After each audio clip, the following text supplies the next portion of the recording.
So I'm going to talk about satire and the fact that it is an action. Poetic forms and literary forms are not just speech but actions. And look at satire as a semantic problem from the perspective of the satirist and then from the perspective of the audiences, and talk a little bit about satire and general semantics and a few conclusions.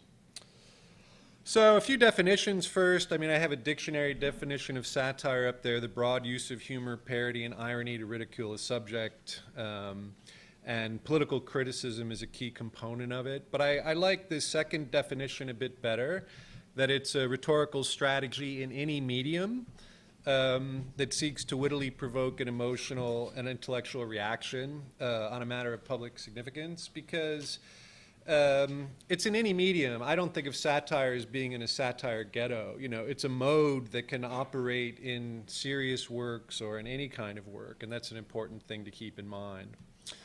If you write satire, you have to think about all kinds of issues and boundaries and borders. There's so many tripwires you have to be aware of, and maybe a lot of people can solve these problems or stay within these bounds unconsciously. But other people have to think about it, myself, quite deliberately, especially when you get into things like legal boundaries. Sometimes you're more conscious of it if you're working with a collaborator or an editor, things like that. But indeed, when you're going to write a satire, there's key steps you need to think about. You choose subjects and targets, which aren't always the same thing. I mean, you might want to say you want to write a satire about Donald Trump, but you also want to identify specific traits of that. Satire has to sort of walk a fine line, because it's always imitating or following some kind of source text, and I mean text in the broadest possible sense. But it has to imitate it, but obviously not just reproduce it, because to reproduce it wouldn't be satire. So it has to be the same, but also different at the same time. An important choice you have to make is to pick a framework. You have to pick your own genre with its own conventions, and genres are also very difficult to define. And you have to pick a tone. You know, how ridiculous do you want to be? How do you want to try to do it straight-faced, or do you want to try to get really ridiculous? So those are some choices you have to make.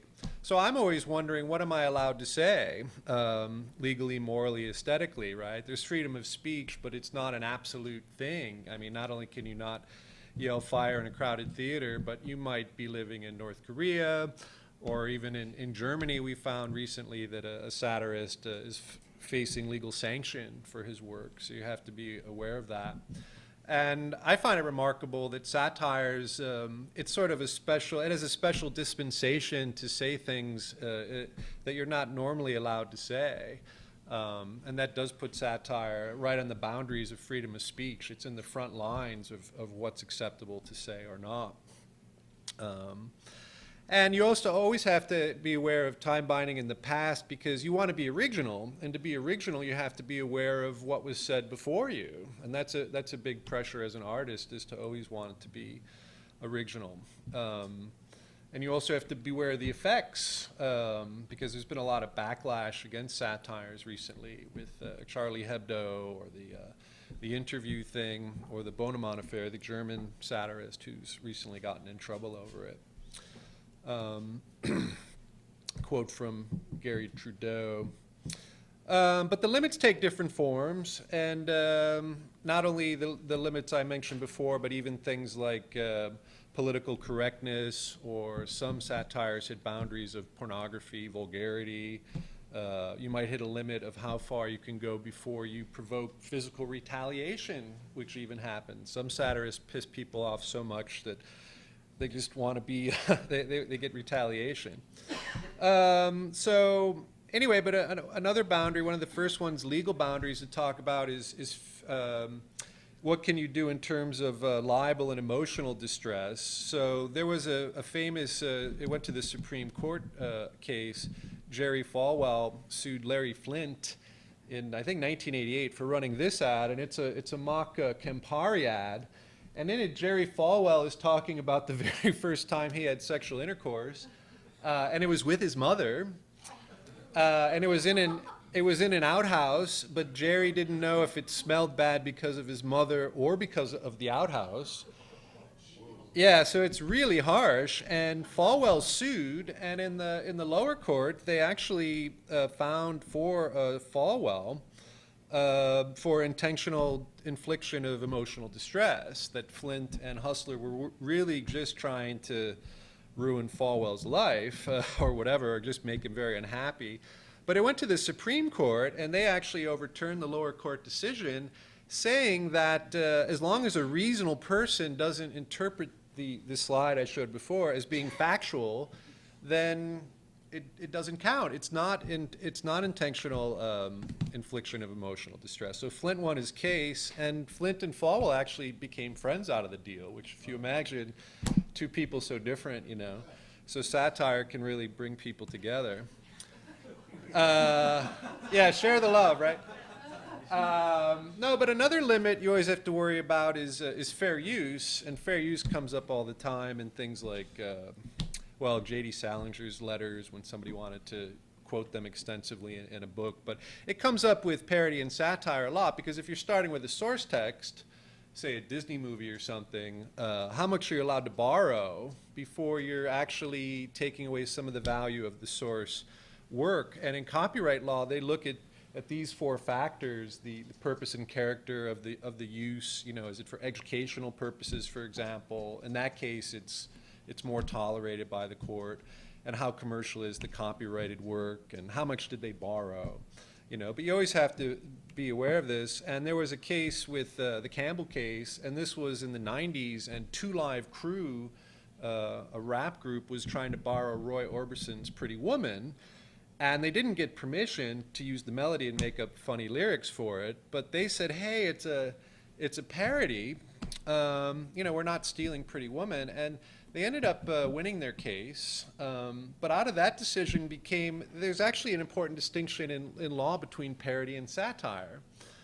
And parody is more protected than satire. And I found this sort of disturbing when I was reading it for many reasons. But one of them is that even some of the other justices said, we can't really distinguish them. I mean, they're so intertwined. The essential difference being that parody, its main purpose is to comment on the precursor text, but satire is more of a broader social critique.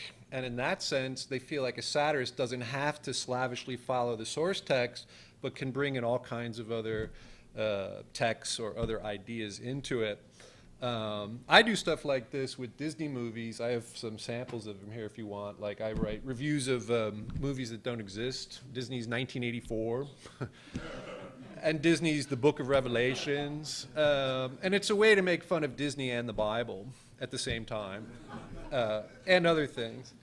Okay, you have to worry about satirizing unjust regimes. So yeah, Bonemann was this German satirist who recently, it was really a form of civil disobedience, because Germany has a law that you're not allowed to, make fun of a foreign leader. I don't know exactly how they put it. And he went on TV, and Bonemann, who was already a known TV satirist in Germany, and talked about the Turkish president having sex with a goat. And he wrote a poem about it. And the Turkish president, Erdogan, pressed his case, and this is actually going to go to trial. Or at least I'm not sure exactly what's going to happen, but the initial legal proceedings did start against him. And Germany does plan to overturn this law, but not, ex post facto. They can't, it's not going to help Bonemann. Even in the States, you could be surprised by what you run into. When George Bush was elected, there was a kid who wrote an article in a college paper that said, Lord God in heaven, I pray that you smite George W. Bush. And it was really funny, but the Secret Service didn't find it funny. And they went and visited him and even recommended that he get psychological treatment for doing so. So you have to watch out. And then in North Korea, Kim Jong-un has recently banned sarcasm. So there was just people saying, apparently people in North Korea would be saying things like, oh, this is all America's fault, but ironically, and he didn't like that.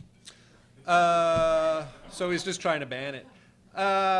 Political correctness is a limit, and I'm not here to bash political correctness because I think most of it is well-meaning, but it is a sort of threat to some kind of free speech from the left. And because political correctness creates new sacred cows, in and of itself, it becomes an attractive target for satirists. Like when we see people being a bit too sanctimonious, it's like, it's fun to make fun of that. So it's just sort of another limit. Yeah, and comedic limits. You always have to know what is the boundary of being funny or not funny. I think it was meant ironically, but there was a Woody Allen movie where the Alan Alda character was like, if it bends, it's funny, but if it breaks, it's not funny, you know. And that's exactly the kind of thing you have to know about. So again, when you're writing a satire, you choose a target, and I find it more worthy of the name of satire to punch up, to attack powerful targets, the government or the powerful, rather than punch down. I don't have a lot of respect for satirists who punch down to make fun of stupid people or non-readers or, you know, whatever. It's like, that's not what you're supposed to do. And when the Charlie Hebdo events about the Islamic cartoons happened in 2015, you know, Gary Trudeau's like, you know, they're not punching up. I mean, everyone wanted to protect Charlie Hebdo's free speech, and I do as well, but just aesthetically, I didn't think it was the greatest satire. Anyway, so you're picking targets, and satire, of course, has a strong moral component, and usually there's traits like this that you want to make fun of: hypocrisy, mendaciousness, greed, or injustice. So without the moral component, in my book, it's not really satire. Yeah, don't try to read all this. I'm going really fast. Yeah, you got to pick a tone. You know, there's a classic distinction between Juvenalian and Horatian satire. So there's playful, gentle satire is the Horatian, like The Simpsons. You know, it's usually in good fun, or Huckleberry Finn. But then there's darker satire, like 1984.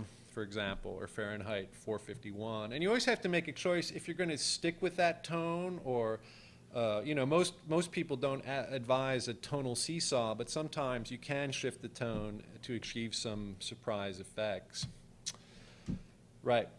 Yeah, don't try to read all that. Satirist goals, there's so many of them, but I think a special point for general semanticists is the fact that, as in other forms of comedic writing, the satirist is trying to elicit a physical response. You know, not just meaning in the brain, but laughter.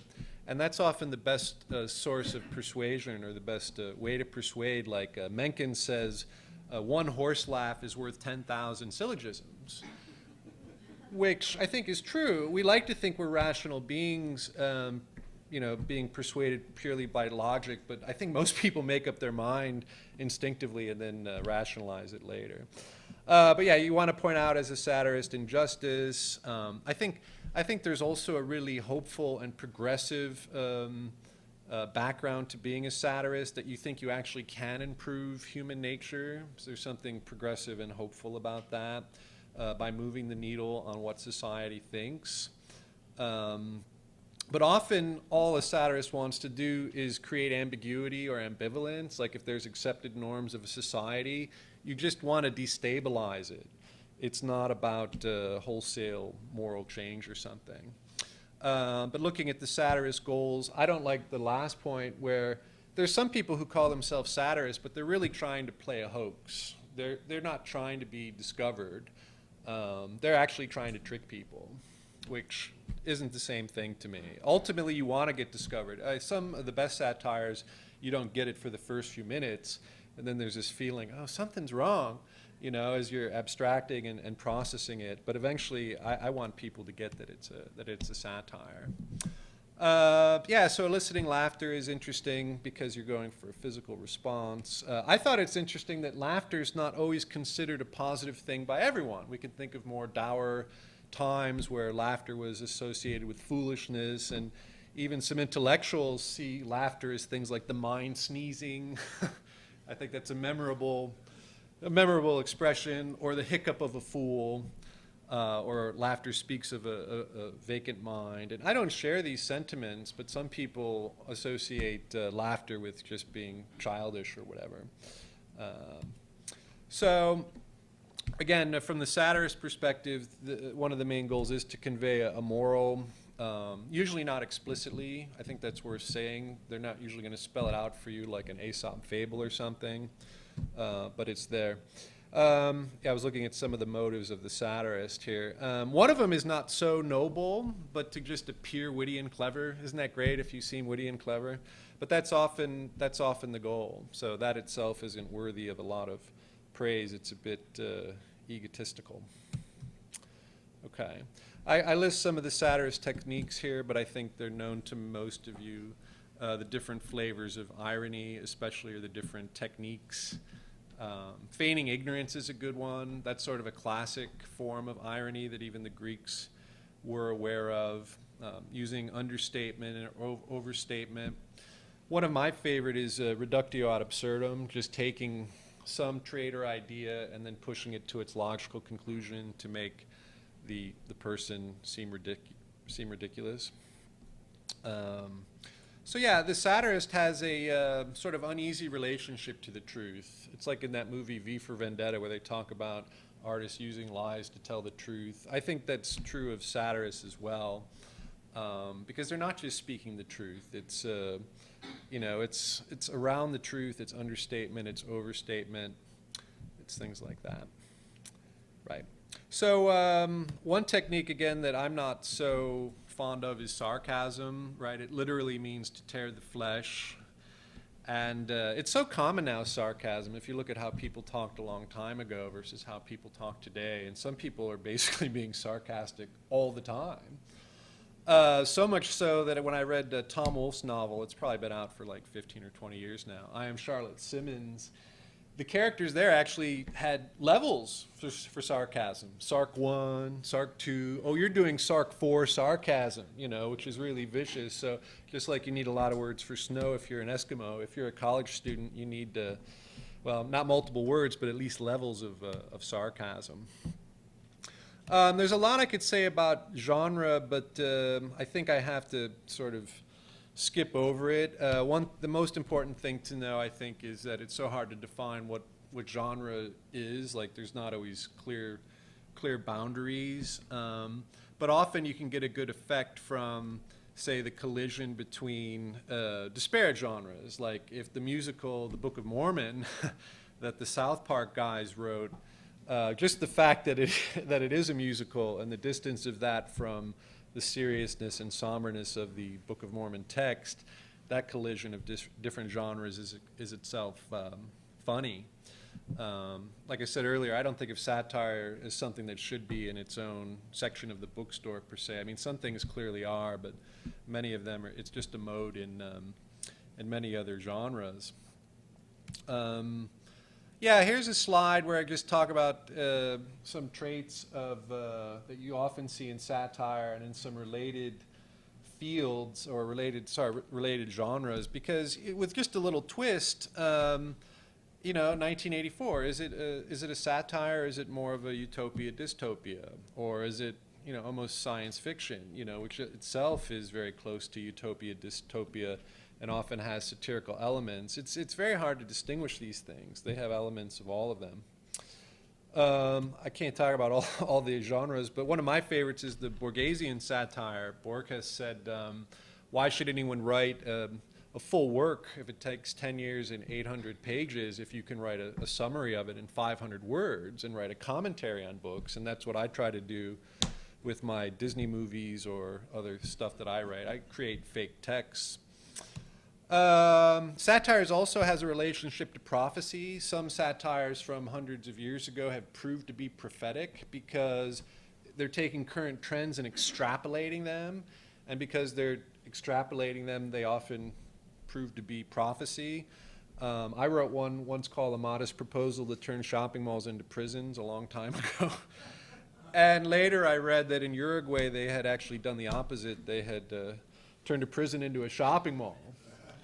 And it's like, it helps keep the people in and keep shopping, I guess. But they like it. It's an architectural wonder. So yeah, the related genres, Margaret Atwood's always an interesting case with her speculative fiction, you know. She says, though, there's nothing in her books that hasn't already happened. She's just assuming that technology that's already happened goes widespread. Right. Sorry, I'm skipping over some of these. Real world satire is another interesting thing that brings up interesting issues. I don't know how many people have heard of the Yes Men, but they do more real world satire. They'll go on TV and say that they represent Monsanto, and they don't. And then put horrible words in the mouth of a Monsanto spokesman. So this is getting more into the line of activism. And Stephen Colbert, of course, has done things like that with his congressional testimony or his run for office, things like that. But yeah, if they're ultimately meant to be discovered, which they are, and the Yes Men usually are discovered, then I would call it satire and not a hoax. So. One of the other functions of satire, in my opinion, is that it serves as a counter-narrative. Like I said, I think satire should punch up, and in that sense, a lot of it is a form of dissent if you don't agree with all the government policies, and that's a good thing, that a satirist can smuggle in forbidden ideas into the conversation, the cultural conversation. But on the other hand, I once read an interview with the screenwriter Harold Ramis and director, and he talked about maybe satire isn't always constructive because it lets off steam, you know, and maybe that steam should not be let out because then social reform doesn't happen. People are like, they laugh at Trump or they laugh at whoever they want to laugh at, but they don't do anything about it. So it might help to wake people up, but it might not help with activism. In any case, I talked a lot about the satirist, but he's not the final authority on the meaning of his work, right? I agree with the idea of the intentional fallacy. An author, you think you know, but you don't really always know. And that's why we go into, especially the fact that satire is also a semantic problem for audiences, because it assumes that the audience is familiar with the precursor text in many cases. And audiences might not be familiar with the precursor text. So the satirist might be assuming a form of time binding in the audience, but then they don't understand maybe all the literary and cultural allusions. And in the case of somebody like Colbert, some people don't even get that he's faking it. And that's, we'll see that a little bit later in a study, but like conservatives tend to think that he's kidding, but he means what he says. Whereas liberals see it as satire. And you know, when I was putting my book in a bookshop in Amsterdam, the owner didn't even know what satire was, you know, and she's an English from South Africa, you know, so it is sort of a bit of an elitist thing. So this is just a quick slide on some different audiences of the satire to give a sense of how complex it is. I'm sure we could come up with 50 slides showing all the different types of readers or audiences. You know, the butt of the joke could be a reader, the general public, global audiences now, a future audience. Some people are writing for the future. I often write to amuse myself. I don't really care if everybody gets all the jokes, you know. If I think it's funny, it's enough. Or you're writing with the censor in mind, you know. Yeah, so the Charlie Hebdo cartoons, I didn't want to say a lot about it other than, yeah, they were bound to elicit a profoundly negative semantic reaction. And I mean, I appreciate it as a form of defense of free speech and all that, but I don't think it's the best use of satire, in my opinion. And Charlie Hebdo even did worse recently in terms of satirizing the victim. There was the big earthquake in Italy some months ago, and Charlie Hebdo, well, they did these cartoons where basically they're showing earthquake victims as forms of pasta, you know, and it's like, that's, you know, in my opinion, not really funny. And they're actually facing legal action in Italy now over this because some of the Italians said, look, we've suffered, and a lot of people in Italy read these, and we're not happy about it. So they did another one, Charlie Hebdo, saying, hey, don't blame us. You know, the mafia built your houses, not us. So they didn't hold back. Another problem for the audience is that there's really stuff out there called fake news that's not satire. And by this I don't mean The Onion, but there's sites like the Daily Current. And they're really trying to create fake news that's fake and that really fools people. And I consider that a hoax and unworthy of the name of satire. But a lot of people don't get it, and they get confused, and they're begging Facebook to filter this stuff for them because they don't know if it's satire or not. And another issue for audiences is sort of the defense, I call it, it's not bad, it's satire. And we saw this with things like, well, Nietzsche's final work, Ecce Homo, you know, a lot of people think he was going insane while he was writing it because he has sections like why I am so wise, why I write such great books. But there's a recent book coming out saying, oh, that was a satire. You know, it's like the satire defense. Some people have claimed the Protocols of the Elders of Zion was trying to be a satire of anti-Semitism. Probably not. The movie Showgirls, 1995, is considered a camp classic, but it's considered really bad now. But now the directors are like, oh no, it's not bad, it's a satire. So you see that a lot. I call it the last refuge of a scoundrel here. The problems become, from the government perspective, bad enough that governments are actually now working on automated means to detect fake news and satire. Amazon's doing it because they don't like sarcastic product reviews. And I see it as one of the last great tasks for artificial intelligence. You know, it used to be could a program beat a chess master, and they did that 20 years ago. And now it's, can you detect irony? And I think the final frontier will be, you know, if the computer can actually create a funny joke. It's one thing to detect satire, it's something else to create it. There was a Canadian study done recently, I think a few years ago, where they actually took 360 articles, half from The Onion and half from the New York Times, and they're running programs on it to try to detect, is it satire or not? Obviously they deleted the source, is it The Onion or the New York, you know, but so they're looking at this, and they're looking at terms, they're creating lists of proper nouns, and they're seeing proper nouns that are in combination with each other that wouldn't normally be with each other. And they say they can do it with 90% precision, which is pretty good. But I thought it was interesting the techniques they use, like the first sentence of a fake news piece often repeats the headline because the headline itself is a joke. So then they say the joke in the headline and then they repeat it. But real news actually has new information in it normally. Fake news satire has a lot of really long quotations in it. And I'll do this because once you're putting words in people's mouth, it's really fun to put lots of words in their mouths and go on and on and on about it. Or you also find mismatched entities. Like I once wrote a piece about the French actor Gerard Depardieu, who first he left France to go to Belgium for taxes, and then he went to Russia. So I wrote one that Gerard Depardieu moves to Antarctica, you know. But he said no, it's not for taxes. He just liked to collect meteorites or something. But I mean, those two proper nouns are the kind of thing the computer program would finally see a problem with. And there's a big semantic distance in news satire between the lead sentence and the end, because at the end you also want to go really ridiculous, and you just sort of traverse a longer path in satire. That's the title of the Canadian study. Facebook, as I mentioned, they have a satire hashtag to try to flag it, so that users could see that it's satire. This is an attempt to try to deal with the ambiguity of what's satire and what's not.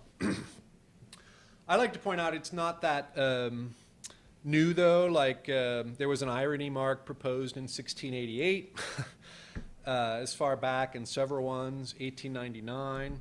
The Dutch did a recent one there because it's sort of missing in the language. It'd be sort of nice to have an exclamation point for satire. Right. A bit about satire in general, semantics. It's I think I see a similar role in there in clarifying concepts and exploding generalizations. I think satire can help to develop your structural delay reflex and your process of abstraction. It's a language game, satire, that not everybody knows the rules to or enjoys participating in. There's a shared skepticism towards generalizations, fundamentalists, advertisers. And you're both always aware of reality as a multifaceted flux that's beyond the language of, beyond the reach of language to capture it. And both are also likely to refute easy is statements and things like that. There was an article in Etc. 3 years ago that I found very interesting called Meta-Indexing, the Abstraction of Irony and the Structural Differential by Terry West. I don't know who read it, but he really focused on the fact that there has been too much emphasis on the satirist side and not enough on the listener-reader side.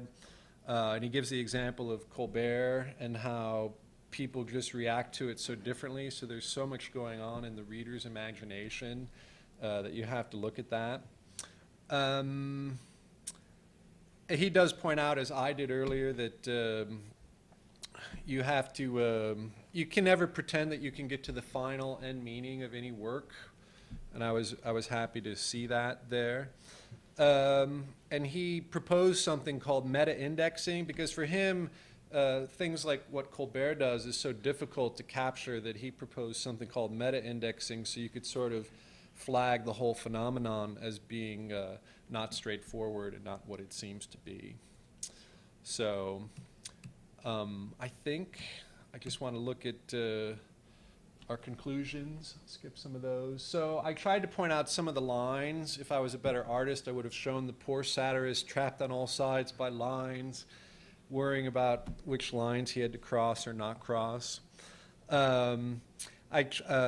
looked at how you have to go through these steps consciously or unconsciously of picking targets and traits and the different techniques you can use and all the ambiguity surrounding genre especially, and what a problem it is for audiences, especially if they're not hip to the source text. So it's a very difficult thing to abstract, and now it's becoming a project for governments and corporations and software developers to try to actually apply interesting techniques to identify satire. So this is my contact information, Dan Geddes of The Satirist, and I'm selling my book out there if you want to buy it, and I have free samples of my Disney reviews if you'd just like to look at those. And only because it's so topical, I'll at least show my latest. You know, I find it very hard to satirize Trump, but this was my one I wrote for the debate. Trump promises no sexual assault during the final debate. And in it, Trump is giving an impromptu press conference at Victoria's Secret, and he's asking the models to try on things for his wife, and the models are really hot, and he says they're even hotter than Ivanka and Melania combined. And if you want to have a look, check it out. Anyway, thank you very much. I enjoyed it.